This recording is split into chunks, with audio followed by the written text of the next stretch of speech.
Kigali tariki ya 21 z'ukwa mbere umwaka wa 2026. Bwana Gasuku ukora ibiganiro ku rubuga rwa YouTube. Impamvu kuko niyongera gufata brand yacu n'umuryango wanjye, si ubwa mbere si ubwa kabiri mbwira abantu nti ibi bintu twita ngo no gutwika bizatuma rimwe umuntu yumva ibyamuvuzweho mu kiganiro yiyahure. Akuragashi wakagoryo ako gahara niko wumva ko urusha umuntu yeshocogo Mukanyiko Sylvia amabere ya nyoko. Kigali tariki ya 21 z'ukwa mbere umwaka wa 2026. Bwana Gasuku ukora ibiganiro ku rubuga rwa YouTube. Impamvu kwiyama no kwihaniza ku mvugo zitukana, ziharabika kandi zishobora gutiza ikibazo umutekano n'ibyubahiro by'abantu.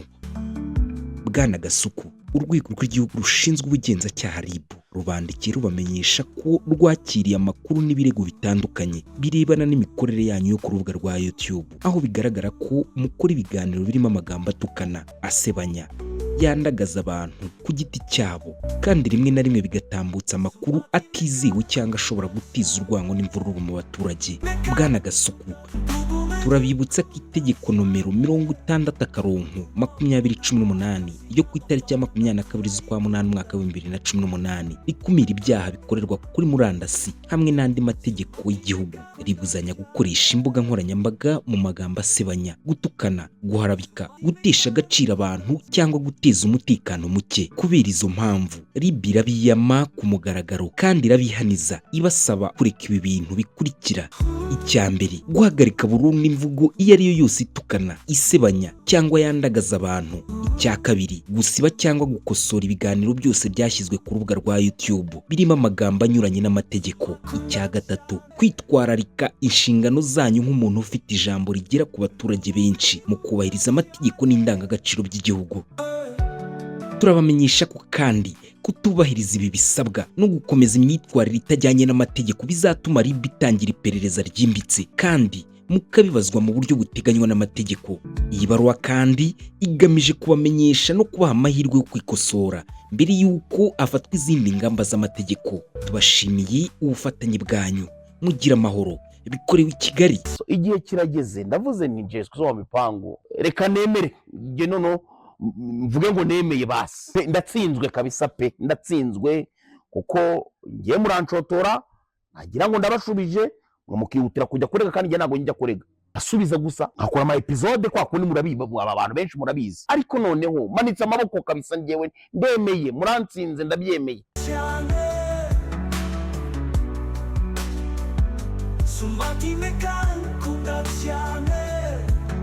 Umwaduko w'imbuga nkoranyambaga mu Rwanda watangiranye udushya twinshi, harimo ko n'ibyitwaga ibizira bikaziririzwa bigahabwa agaciro, byaraziruwe bizirurwa n'umubare munini w'urubyiruko warwanaga n'ubwamamare ku kiguzi icyo ari cyo cyose byabasabaga. Icyo gihe nawe tekereza ko uri umubyeyi w'imyaka 35 ukumva umwana wawe w'imfura wibyariye ari gutukana mu ruhame akoresheje imvugo nyandagazi, rimwe na rimwe akabikora ntawe batonganye cyangwa se bagize icyo bapfa, ahubwo ari uko gusa ibitekerezo byiwe bidahuye n'iby'abandi bityo akajyaho akabandagaza. Nawe byibaze. akuragashi wakagoryo ako gahara niko wumva ko urusha umuntu yeshocogo Mukanyiko Sylvia amabere ya nyoko. Kuva u Rwanda rwabaho nta wundi muntu wigeze agira ibiganiro nk'ibi bya Gasuku Jesco wa mipango bikubiyemo ibitutsi, kwandagazanya, gusebyanya, gutukana ku mugaragaro imbona nkubone akabyita content. Nta wundi wigeze abikora bimuhire muri uru Rwanda uretse gusa Kambare Jesco wa mipango cyangwa se ukunze kwita Gasuku ku mbuga nkoranyambaga. Ibi biganiro by'ibitutsi cyangwa se imvugo nyandagazi Gasuku ubwe yiyemereye ko ari byo byamugize uwo ari we kuri ubu. Kuva mu ntangiriro yashakaga kwamamara bicishije mu bintu byinshi bitandukanye, yabanje kugerageza nk'abandi bose ariko biranga. Mu mujyi wa Kigali nyine nkaho yacuruje inkweto, yazunguzaga inkweto mu mujyi wa Kigali ariko biza kwanga. Gasuku bimaze kwanga yaje kugerageza n'ubundi bintu by'imiziki ariko nabyo biba by'ubusa. Ibyinshi muri byo byatangiraga kuzima kibitangira bityo agahita bivamo. umunsi umwe avuga ko yaryamye akiyumvamo impano yo gusebyanya, ariko aza guhura n'ikibazo cy'uwo azatangiriraho asebya ngo arebe nibura ko yamuzamukiraho.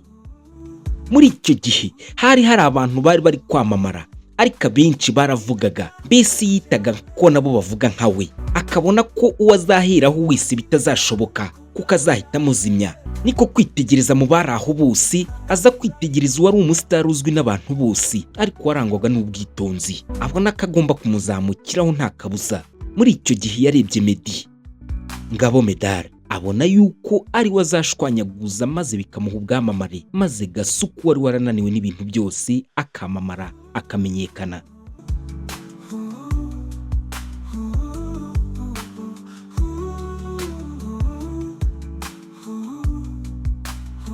Muri make, Gasuku Jeskizi wa Mipango icyo yakoragaho cyose cyarangaga.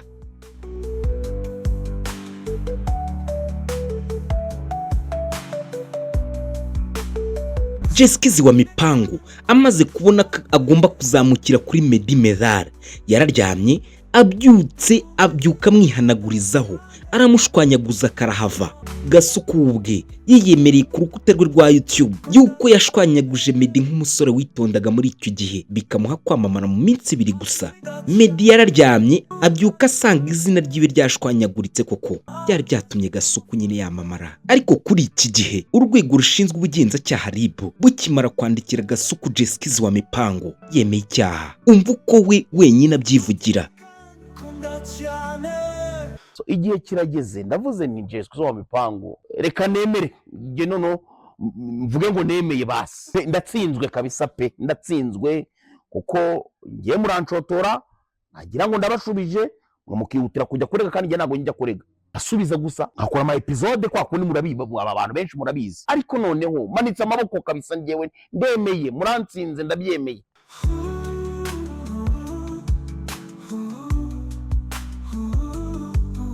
Ariko baca umugani mu Kinyarwanda ngo iyo nyihoramo. Gasuku Jeskizi wa Mipango umva ibyo arenza kwa aya magambo, yari yarigize akaraha kajya he, ariko ibyo byashobotse.